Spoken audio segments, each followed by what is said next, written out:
Varicose vein ഉള്ള ആളുകൾ പൊതുവേ പറയുന്ന ഒരു കംപ്ലയിൻ്റ് ആണ് ഡോക്ടറെ, കാൽമുട്ടിന് താഴെയായിട്ട് വലിയ തോതിൽ അനുഭവപ്പെടുക. ചില ആളുകൾ കാൽമുട്ടിന് മുകളിലും എന്ത് ചെയ്യും, വെരിക്കോസ് വെയിൻ പ്രകാരം അല്ലെങ്കിൽ അതുമൂലം വലിയ തോതിൽ വേദന അനുഭവപ്പെടുന്നുണ്ട്, നീര് വെക്കുന്നുണ്ട്, ചൊറിച്ചിലുണ്ടാകുന്നുണ്ടെന്ന് പലരും പറയുന്ന കോമൺ ആയിട്ട് കംപ്ലയിൻസ് ആണ്.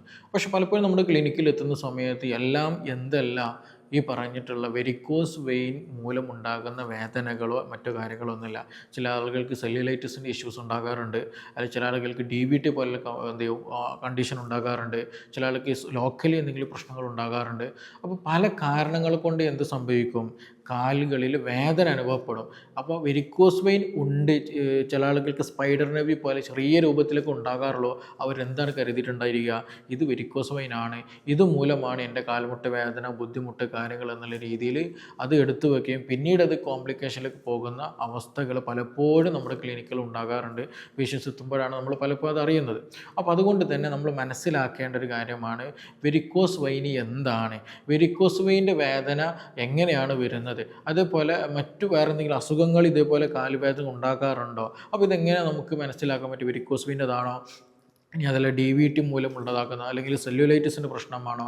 അപ്പോൾ ഇങ്ങനെയുള്ള കാര്യങ്ങളാണ് ഇന്നിവിടെ നമ്മൾ ഡിസ്കസ് ചെയ്യാൻ പോകുന്നത്. എന്തുകൊണ്ടാണ് കാലുകൾക്ക് വേദന അനുഭവപ്പെടുന്നത്, എന്തുകൊണ്ടാണ് നീര് വരുന്നത്, എങ്ങനെ നമുക്ക് ഇനി വെരിക്കോസ് വെയിൻ്റെ കാര്യങ്ങൾ എങ്ങനെ നമുക്ക് മാനേജ് ചെയ്യാൻ പറ്റും. അപ്പോൾ നിർബന്ധമായിട്ടും വെരിക്കോസ് വെയിൻ ഉള്ള ആളുകൾക്കും അതേപോലെ കാലുകൾക്ക് വേദനയുള്ള ആളുകൾക്ക് ഏറ്റവും ഉപകാരപ്രദമായിട്ടുള്ളൊരു സെഷനാണ് ഇന്നിവിടെ നമ്മൾ ഡിസ്കസ് ചെയ്യാൻ പോകുന്നത്. എൻ്റെ പേര് doctor Siraj, medical officer QNB health care Koduvally. നമുക്കറിയാം വെരിക്കോസ് വെയിൻ ഇന്ന് കോമൺ ആയിട്ട് നാടുകളിൽ വീടുകളിൽ കണ്ടുവരുന്ന ഒരു അസുഖമാണ്. ചില ആളുകൾക്ക് അത് ട്രീറ്റ് ചെയ്യാൻ, ചില ആൾക്ക് വേദന ഒന്നും ഉണ്ടായിരിക്കില്ല, വലിയ തരത്തിലുള്ള ബൾജിങ് എന്ത് ചെയ്യും, ഞരമ്പുകളൊക്കെ പൊന്തിയിട്ടുണ്ടായിരിക്കും, പക്ഷേ വേദന ഒന്നും ഉണ്ടായിരിക്കില്ല. ചില ആളുകൾക്ക് ഞരമ്പ് പൊന്തിയത് അങ്ങനെ കാണില്ല, പക്ഷേ നല്ല രീതിയിൽ വീക്കം ഉണ്ടായിരിക്കും, ചിലപ്പോൾ നല്ല ചൊറിച്ചിലുണ്ടായിരിക്കും, ചിലപ്പോൾ എന്ത് ചെയ്യും ചൊറിഞ്ഞ് പൊട്ടിയിട്ട് അൾസർ വന്നിട്ട് മുറി ഉണങ്ങാത്ത കണ്ടീഷനും ഉണ്ടാകുന്ന ആളുകളുണ്ട്. പലപ്പോഴും നമ്മുടെ ക്ലിനിക്കിൽ വരുന്ന വിഷയമാണ് ഇതൊക്കെ. അപ്പോൾ അതുകൊണ്ട് തന്നെ ഈ ഒരു വിഷയത്തിൽ നമ്മൾ ആദ്യം മനസ്സിലാക്കേണ്ടത് വെരിക്കോസ് വെയിന് വരാനുള്ള കാരണങ്ങൾ എന്തൊക്കെയാണെന്നുള്ളതാണ്. അതിന് വേറെ ഒന്നുമില്ല, പ്രധാനമായിട്ടും ഇന്നത്തെ ചുറ്റുപാട് എടുത്ത് നോക്കുകയാണെന്നുണ്ടെങ്കിൽ നമ്മൾ ലോങ് സ്റ്റാൻഡിങ്ങിൽ തുടർച്ചയായിട്ട് നിൽക്കുക, നടക്കുക എന്നുള്ളതാണ്. ഈ നിൽക്കുക നടക്കുക എന്ന് പറയുമ്പോൾ നമ്മൾ മനസ്സിലാക്കേണ്ട ഒരു കാര്യം കൂടെയുണ്ട്, നിർബന്ധമായിട്ട് മനസ്സിലാക്കേണ്ട ഒരു കാര്യമുണ്ട്.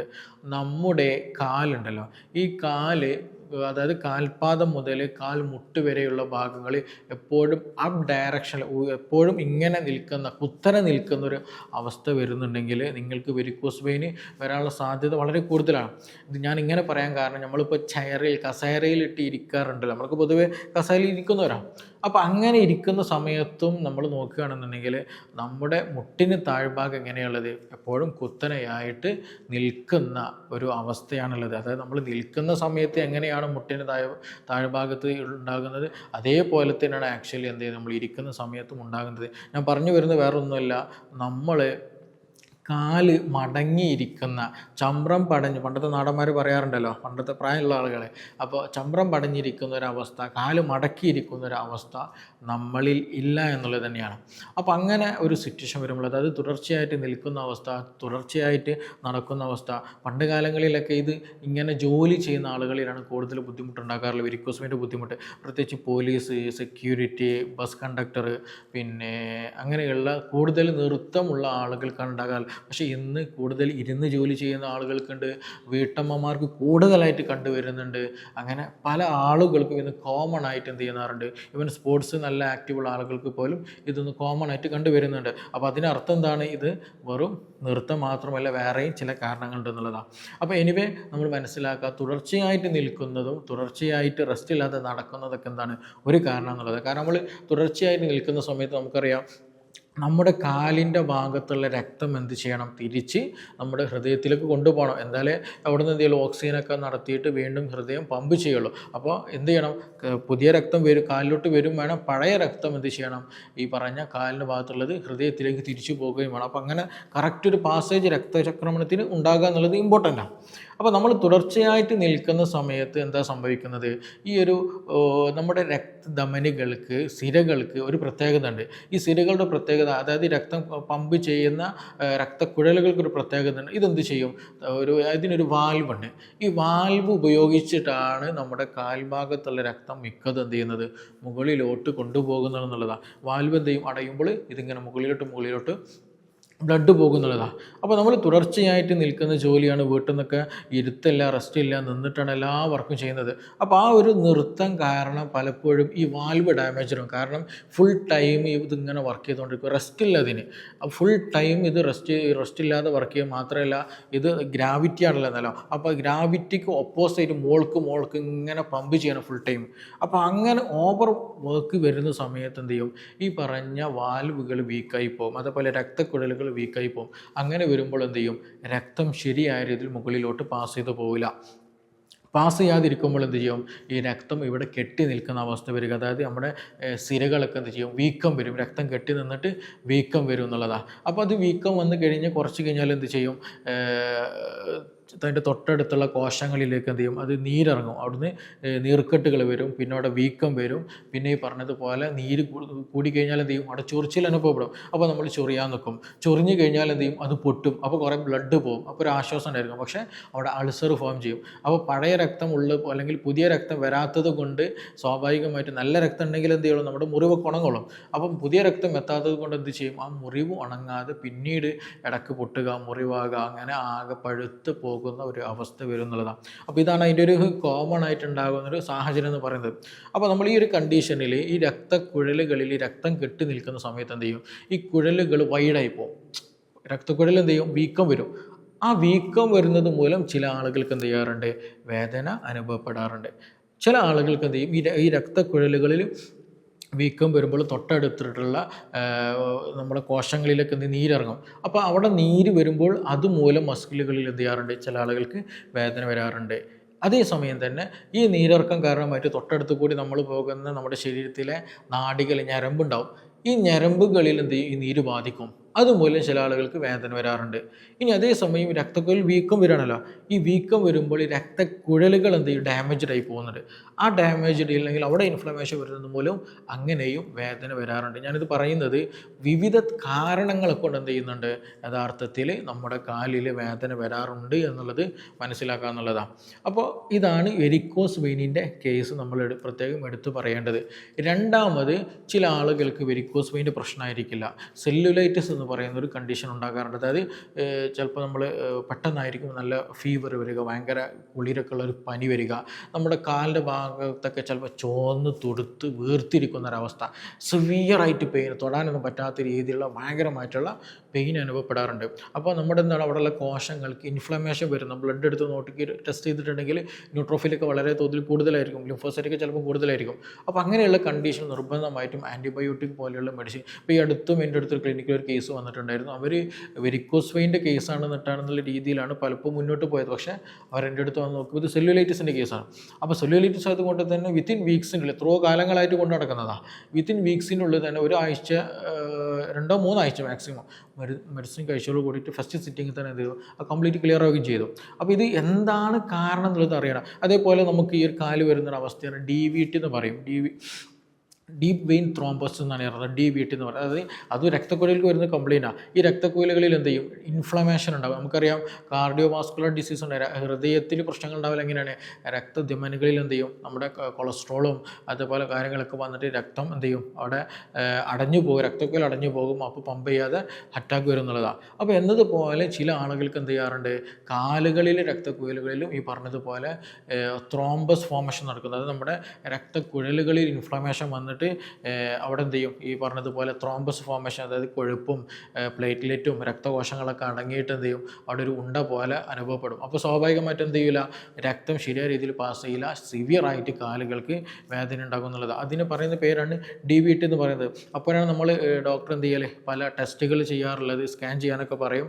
അപ്പോൾ ഇങ്ങനെയുള്ള ആളുകൾ പ്രത്യേകത ചെയ്യുകയാണെങ്കിൽ പ്രത്യേകിച്ച് എന്ത് ചെയ്യില്ല, പുറത്തേക്ക് വലിയ തോതിൽ ഞരമ്പ് പൊന്തിയതായിട്ട് കാണൂല, ബട്ട് ഒട്ടുമിക്ക സിംറ്റംസുകൾ, അതായത് വെരിക്കോസ് വെയിൻ്റെ പല പ്രശ്നങ്ങളും എന്ത് ചെയ്യും, നീര് വരലും വേദനയും കടച്ചിലൊക്കെ എന്തുണ്ടാവും ഈ പറഞ്ഞ ആളുകൾക്ക് ഉണ്ടാവുന്നുള്ളതാണ്. അപ്പോൾ ഇങ്ങനെയുള്ള കേസ് നമ്മൾ നിർബന്ധമായിട്ട് ശ്രദ്ധിക്കേണ്ട ഒരു കാര്യം, ഏറ്റവും പ്രധാനപ്പെട്ട ഒരു കാര്യം മസാജ് ചെയ്യാൻ പാടില്ല എന്നുള്ളതാണ്. കാരണം നമ്മൾ മസാജ് ചെയ്യുന്ന സമയത്ത് എന്ത് ചെയ്യും, ഈ രക്തക്കുഴലിൽ അടങ്ങിയിട്ടുള്ള ഈ ഒരു ബ്ലഡിൻ്റെ ക്ലോട്ട് ഉണ്ടല്ലോ, അത് എന്ത് ചെയ്യും, ഡിറ്റാച്ച് ചെയ്ത് പോകും, അത് അവിടെ നിന്ന് അടർന്നു പോരും. നമ്മളിങ്ങനെ ഒഴിയുന്ന സമയത്ത് എന്ത് ചെയ്യും, രക്തക്കുഴലിൻ്റെ ഉള്ളിൽ അടങ്ങിയിട്ടുള്ള ഈ ഒരു ചെറിയ ക്ലോട്ട് അടർന്നു പോകും. അത് പിന്നെ രക്തത്തിൽ കൂടി പാസ് ചെയ്തിട്ട് ചിലപ്പോൾ ഹൃദയത്തിലെത്തിയിട്ട് ബ്ലോക്കായി പോയി കഴിഞ്ഞാൽ എന്ത് ചെയ്യും, ഹാർട്ട് അറ്റാക്ക് വരും.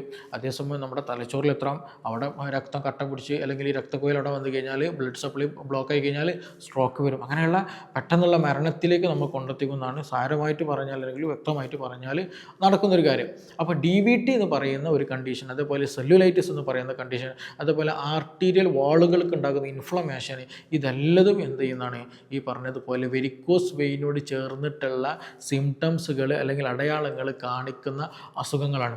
അപ്പോൾ എല്ലാ കാലുമുട്ട് വേദനയും എല്ലാ കാലിൽ വരുന്ന നീരുകളും എന്തല്ല, വെരിക്കോസ് വെയിനല്ല. ചില കേസുകളിൽ അതേപോലെ നമ്മൾ എടുത്ത് പറയേണ്ടതാണ്, ഷുഗർ കൂടിയ ആളുകൾക്ക് ഉണ്ടായിരിക്കും അല്ലേ, ഷുഗർ കൂടിയ ആളുകൾക്കും വെരിക്കോസ് വെയിൻ പോലെയുള്ള സിംറ്റംസുകൾ, അടയാളങ്ങൾ കാണാൻ പറ്റും. കാലിൽ നീര് വരിക, ചിലപ്പോൾ ഞരമ്പ് ചെറിയ രൂപത്തിലൊക്കെ എടുത്തു പോന്നിട്ടുണ്ടായിരിക്കും, അതുപോലെ മുറിവ് ഉണങ്ങാത്ത കണ്ടീഷൻ വരും, അതുപോലെ തരിപ്പൊക്കെ എന്ത് ചെയ്യും അവരിൽ ഉണ്ടായിരിക്കും എന്നുള്ളതാണ്. അതുപോലെ കറുത്ത് വരും, കാലുകളൊക്കെ സ്കിന്നൊക്കെ നല്ല രീതിയിൽ കറുത്ത് ഡാർക്കായിട്ട് വരുന്ന ഒരവസ്ഥയും ഉണ്ടാകാറുണ്ട് എന്നുള്ളതാണ്. അതിന് കാരണം വേറെ എന്തെങ്കിലും എന്താണ്, ഡയബറ്റീസ്, ഷുഗർ കൂടിയിട്ട് എന്ത് ചെയ്യും, നമ്മുടെ ചെറിയ മൈന്യൂട്ടായിട്ടുള്ള രക്തക്കുഴലൊക്കെ അടഞ്ഞു പോകുന്നൊരവസ്ഥ വരും. അപ്പോൾ സർക്കുലേഷൻ ശരിയായ രീതിയിൽ നടക്കില്ല. അപ്പോൾ എന്ത് ചെയ്യും, അവിടുത്തെ സ്കിന്നൊക്കെ നല്ല ഡാർക്കായിട്ട് പോകും, സ്കിൻ ഡെത്ത് കൂടുതലായിട്ട് നടക്കും, മുറിവ് ശരിക്കും ഉണങ്ങി കിട്ടില്ല, ഇങ്ങനെയുള്ള പ്രയാസങ്ങളൊക്കെ ഉണ്ടാകാറുള്ളതാണ്. അപ്പോൾ നമ്മൾ മനസ്സിലാക്കേണ്ടതിൽ പ്രധാനമായിട്ടും മനസ്സിലാക്കേണ്ടത്, എല്ലാ കാലുവേദനകൾ, എല്ലാ കാലിൻ്റെ നീരുകൾ, എല്ലാ മുറിവ് ഉണങ്ങാത്ത കേസുകൾ, ഇങ്ങനെയുള്ള എല്ലാ കോച്ചിപ്പിടുത്തങ്ങളും എന്തെല്ലാം വെരിക്കോസ് വെയിൻ ആണെന്നുള്ളത് സ്വയം തീരുമാനിച്ചിട്ട് എന്ത് ചെയ്യരുത്, ഒരിക്കലും. ഈവൻ നിങ്ങൾക്ക് വെരിക്കോസ് വെയിൻ ആണ്, അല്ലെങ്കിൽ നിങ്ങൾക്ക് പുറത്തേക്ക് കാണുന്നുണ്ട്, ഞരമ്പ് പൊന്തിയിട്ടുണ്ട് എങ്കിൽ പോലും നിർബന്ധമായിട്ട് എന്ത് ചെയ്യണം, ഡോക്ടറെ കണ്ടിട്ട് അത് ആണോ അല്ലേ എന്നുള്ളത് ഉറപ്പിക്കണം. എന്നിട്ട് മാത്രമേ ബാക്കി കാര്യങ്ങൾ ചെയ്യാൻ പാടുള്ളൂ. അല്ലാതെ നമ്മൾ ഒഴിയാനോ തൈലം തേക്കാനോ എക്സസൈസ് ചെയ്യാനോ തുടങ്ങിയ കാര്യങ്ങൾ സെൽഫായിട്ട് നിന്നിട്ടുണ്ടെങ്കിൽ അത് പലപ്പോഴും നമ്മൾ പ്രയാസത്തിലേക്ക്, ഒരു ഫിസിഷ്യൻ്റെ ഒരു ഹെൽപ്പ് ചോദിച്ചാൽ മതി, ഇതാണെന്നുള്ളത് ഉറപ്പ് വരുത്തിയാൽ മതി. പിന്നീട് നമുക്ക് എന്ത് ചെയ്യാം, അതിനനുസരിച്ചുള്ള കാര്യങ്ങൾ ചെയ്യാമെന്നുള്ളതാണ്. ഈ വെരിക്കോസ് വെയിൻ്റെ കേസുകളാണെങ്കിൽ തന്നെ നമുക്ക് ചെയ്യാനുള്ളത്, ഒന്ന്, ലോങ് സ്റ്റാൻഡിങ്, തുടർച്ചയായിട്ട് നിൽക്കുന്ന അവസ്ഥകൾ ഒഴിവാക്കുക. നമ്മൾ രാവിലെ എഴുന്നേറ്റ് നിന്ന് പല്ല് തേക്കുന്ന, നമ്മൾ ടോയ്ലറ്റിൽ യൂസ് ചെയ്യുന്നത് പണ്ട് എന്തായാലും ഇന്ത്യൻ ടോയ്ലറ്റായിട്ട് മുക്കിയിരിക്കുന്ന അല്ലെങ്കിൽ അമർന്നിരിക്കുന്ന തരത്തിൽ ടോയ്ലറ്റ് ആയിരുന്നു. ഇന്ന് അങ്ങനെയല്ല. ഇന്ന് സാധാരണ കസേരയിൽ ഇരിക്കുന്ന പോലെ യൂറോപ്യൻ ടോയ്ലറ്റുകളാണ്. അതുപോലെ ഭക്ഷണം ഉണ്ടാക്കുന്നത് ഇന്ന് സ്റ്റൗ ആണ്, പുകയില്ലാത്ത അടുപ്പുകൾ നിന്നിട്ടാണ്. നമ്മൾ ഭക്ഷണത്തിന് പാചകം അരിയുന്നത് എന്താണ്, നിന്നിട്ടാണ്. മീൻ കഴുകുന്നത് നിന്നിട്ടാണ്, അതുപോലെ പാത്രം കഴുകുന്നത് നിന്നിട്ടാണ്. ഭക്ഷണം കഴിക്കുന്നത് പണ്ട് പലയിട്ട് നിലത്തായിരുന്നു, ഇന്നെങ്ങനെയാണ്, കസേരയിൽ ഇരുന്നിട്ടാണ്, അതായത് കാല് നിന്നിട്ടാണ്. അപ്പോൾ ഇന്നത്തെ ലൈഫ് സ്റ്റൈൽ നോക്കിയിട്ടുണ്ടെങ്കിൽ കാല് മടക്കിയിരിക്കുന്ന ഒരു സാഹചര്യവും നമുക്കില്ല. അതുകൊണ്ട് തന്നെയാണ് കാല് സംബന്ധമായിട്ട് എസ്പെഷ്യലി മുട്ടുവേദനയും അതേപോലെ വെരിക്കോസ് വെയിനും ഇന്ന് നമ്മുടെ ചുറ്റുവട്ടത്ത് കൂടാനുള്ള കാരണം. അപ്പോൾ ചുരുക്കി പറഞ്ഞാൽ തുടർച്ചയായിട്ട് നിൽക്കുന്ന സാഹചര്യം ഉണ്ടാകരുത്. ഇത് തിരിച്ച് പറയുന്ന രോഗികൾ പറയുന്ന, ഡോക്ടറെ അതൊന്നും നടക്കുന്ന കാര്യമില്ല, അതൊന്നും പോസിബിൾ അല്ല എന്ന് പറയുന്ന, ഞാൻ അവരോടൊക്കെ പറയുന്നൊരു കാര്യമാണ്, തുടർച്ചയായിട്ട് നിൽക്കരുതെന്ന്. അതായത് നിങ്ങൾ നിന്നിട്ടൊരു പണി എടുത്തിട്ടുണ്ടെങ്കിൽ അടുത്ത് എന്ത് ചെയ്യണം, നിലത്ത് ഇരുന്നിട്ട് പണിയെടുക്കുക. അതായത് നിന്നിട്ട് ഇപ്പോൾ നിങ്ങൾ ഭക്ഷണം പാകം ചെയ്യുന്നുണ്ടെങ്കിൽ പച്ചക്കറി അറിയാൻ എന്ത് ചെയ്യണം, നിലത്തിരിക്കുക, ചമ്രം പടിഞ്ഞിട്ട് ഇരിക്കാൻ പരമാവധി ശ്രദ്ധിക്കുക എന്നുള്ളതാണ്. അപ്പോൾ തുടർച്ചയായിട്ട് നിൽക്കുന്ന ശീലം നമ്മൾ നിർബന്ധമായിട്ട് ഒഴിവാക്കുക. 2, കാല് കിടക്കുന്ന സമയത്ത്, ഉറങ്ങുന്ന സമയത്ത് പ്രത്യേകിച്ച് എന്ത് ചെയ്യണം, തലയണയിൽ വെച്ചിട്ട് ഒരു കുറച്ച് ഹൈറ്റിൽ വെച്ചിട്ട് കിടക്കാൻ ശ്രദ്ധിക്കുക. ഇനി അല്ലാത്ത സമയത്ത് എന്ത് ചെയ്യണം, കാല് മുകളിലോട്ട് ഉയർത്തിയിട്ട്, അതായത് നമ്മുടെ ഹൃദയത്തിന് മുകളിൽ ഹൈറ്റിൽ വരുന്ന രീതിയിൽ കാല് വെച്ചിട്ടുണ്ടെങ്കിൽ നല്ല രീതിയിൽ മാറ്റം ഉണ്ടായിരിക്കും. ഒരു ദിവസം 3-4 തവണ ചെയ്യുകയാണെങ്കിൽ എന്ത് ചെയ്യുക, നല്ല രീതിയിൽ മാറ്റങ്ങൾ വരും. കെട്ടിക്കിടക്കുന്ന രക്തം എന്ത് ചെയ്യും, താഴെ ഹൃദയത്തിലേക്ക് തന്നെ കടന്നു വരുമ്പോൾ നീരും കാര്യങ്ങളൊക്കെ കുറയും. കുറേ സമയം നിൽക്കേണ്ട ആവശ്യമില്ല, ഒരു 5-10 മിനിറ്റ് നിന്നാൽ തന്നെ നല്ല മാറ്റം വരും. അതേപോലെ വെരിക്കോസ് വെയിൻ ആണെന്നുണ്ടെങ്കിൽ അതിനനുസരിച്ച് കംപ്രഷൻ സോക്സുകൾ അപ്ലൈ ചെയ്യാം, അതുപോലെ നല്ല രീതിയിൽ മസാജുകൾ ചെയ്യാം. ഇങ്ങനെയുള്ള ട്രീറ്റ്മെൻറ്റുകളൊക്കെ നമുക്ക് അവൈലബിൾ ആണ്. അതേസമയം എന്ത് ചെയ്യണം, നമ്മൾ വയർ കോൺസ്റ്റിപ്പേഷൻ ഉണ്ട് എന്നുണ്ടെങ്കിൽ നിർബന്ധമായിട്ട് നമ്മൾ എന്ത് ചെയ്യണം, അതിൽ ട്രീറ്റ്മെൻറ്റ് എടുക്കണം. വയറ് ഉറച്ചു കഴിഞ്ഞാൽ എന്ത് ചെയ്യും, നമ്മുടെ വീനസ് ബ്ലഡ് പ്രഷർ കൂടും എന്നുള്ളതാണ്. അപ്പോൾ ടോയ്ലറ്റിൽ എന്ത് ചെയ്യുക, പ്രോപ്പറായിട്ട് പോകുന്നില്ല എന്നുണ്ടെങ്കിൽ എന്ത് ചെയ്യണം, നല്ല രീതിയിൽ ശോധന കിട്ടാനുള്ള കാര്യങ്ങൾ നമ്മൾ ചെയ്യണം. വയറ് ഓക്കെ എപ്പോഴും സ്മൂത്ത് സ്മൂത്താക്കി കൊണ്ടുപോകാൻ നമ്മൾ നിർബന്ധമായിട്ടും ശ്രദ്ധിക്കുകയും ചെയ്യുക എന്നുള്ളത്. നല്ല വെജിറ്റബിൾസും ഫ്രൂട്ട്സും നല്ല രീതിയിൽ കഴിക്കുക, കൂടുതൽ മധുരം കഴിക്കുന്ന ശീലം ഉണ്ടെങ്കിൽ ഒഴിവാക്കുക, നല്ല രീതിയിൽ യോഗട്ടൊക്കെ എന്ത് ചെയ്യാം ഭക്ഷണത്തിൽ ഉൾപ്പെടുത്തുക, പ്രോബയോട്ടിക്കും പ്രീബയോട്ടിക്കൊക്കെ എന്ത് ചെയ്യാം ഭക്ഷണത്തിലൊക്കെ ഉൾപ്പെടുത്തുക എന്നുള്ളതാണ്. വെരിക്കോസ് വെയിൻ ഒരിക്കലും ഒരു മാറാ രോഗമല്ല. പല ആളുകൾക്കും വെരിക്കോസ് വെയിൻ ഉണ്ടായിരിക്കും, പക്ഷേ എന്താണ് ബുദ്ധിമുട്ടുകളൊന്നും ഉണ്ടായിരിക്കില്ല എന്നുള്ളതാണ് ചില ആളുകൾക്ക്. അപ്പോൾ ഇനി അതിൽ വേറെ സംശയം കൂടെ ഉണ്ട്. അപ്പോൾ ഡോക്ടർ ഇതിന് ട്രീറ്റ്മെൻറ്റ് ലേസർ ചികിത്സ ചെയ്താലും ചില ആളുകൾക്ക് വരും. എന്തുകൊണ്ടാണ് വരുന്നത് ചോദിക്കുകയാണെന്നുണ്ടെങ്കിൽ ആ ഒരു തുടർച്ചയായിട്ടുള്ള ആ നൃത്തം അല്ലെങ്കിൽ നടത്തം ഇങ്ങനെയുള്ള ലൈഫ് സ്റ്റൈൽ പലപ്പോഴും ഇതിലുണ്ടായില്ല, ചേഞ്ച് വരുത്തിയിട്ടുണ്ടായിരിക്കും. ഇതൊരു ആക്ച്വലി ഷുഗർ പ്രഷർ പോലെ ഒരു ജീവിതശൈലി രോഗമാണ് വെരിക്കോസ് വെയിൻ എന്ന് പറയുന്നത്. അപ്പോൾ അതുകൊണ്ട് എന്തുകൊണ്ടും എന്ത് ചെയ്യണം, നമ്മൾ നമ്മുടെ ജീവിതശൈലിയിൽ മാറ്റം വരുത്താൻ നിർബന്ധമായിട്ടും ബാധ്യസ്ഥരാണ്. അത് മാറ്റം വരുത്തിയാൽ ഇത് പൂർണ്ണമായിട്ടും മാറ്റങ്ങൾ നമുക്ക് കണ്ടുവരികയുള്ളൂ. അതേപോലെ തന്നെ ഇതിന് പല ട്രീറ്റ്മെൻറ്റ് മാർക്കറ്റിൽ അവൈലബിൾ ആണ്. ഹിജാമ് പോലെയുള്ള ചെയ്യാറുണ്ട്, അതേപോലെ തന്നെ മസാജ് ചെയ്യുന്ന ആളുകളുണ്ട്, അതേപോലെ തന്നെ അട്ട ചികിത്സ നടത്തുന്ന ആളുകൾ, അതേപോലെ വെനിസെക്ഷൻ ചെയ്യുന്ന ആളുകളൊക്കെ ഉണ്ട് എന്നുള്ളത്. അപ്പോൾ ഇത് ചില ആളുകൾ ചോദിക്കാറുണ്ട്, ഡോക്ടറെ ഈ വെനിസെക്ഷൻ ചെയ്യുന്ന അല്ലെങ്കിൽ രക്തം കുത്തിയെടുക്കുന്നത് കൊണ്ട് അല്ലെങ്കിൽ അട്ട ചികിത്സ നടത്തുകൊണ്ട് വെരിക്കോസ് വെയിൻ മാറുമോ എന്നുള്ളത് ചോദിക്കാറുണ്ട്.